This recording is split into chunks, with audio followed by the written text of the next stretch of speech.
اسرائیلی bank کا سعودی عرب میں سرمایہ کاری کا ارادہ، بینک ایسا کیوں چاہتا ہے؟ کوئی بڑی سازش یا کچھ اور؟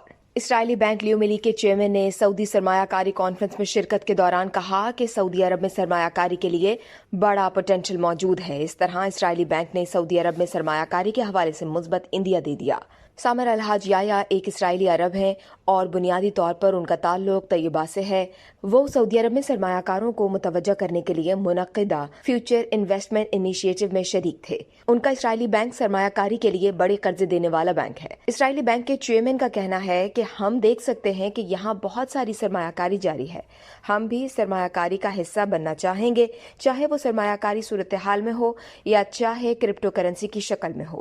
سرمایہ کاری بینک کے سربراہ نے مزید کہا کہ ہماری ممکنہ سرمایہ کاری مائکرو سروسز کے حوالے سے ہو یا کلاؤڈ کے حوالے سے، ہم اس میں سرمایہ لگانا پسند کریں گے۔ اس ویڈیو سے صرف اتنا ہی۔ مزید جاننے کے لیے سبسکرائب کیجیے ڈیلی جنگ یوٹیوب چینل اور لائک کیجیے ڈیلی جنگ فیس بک پیج۔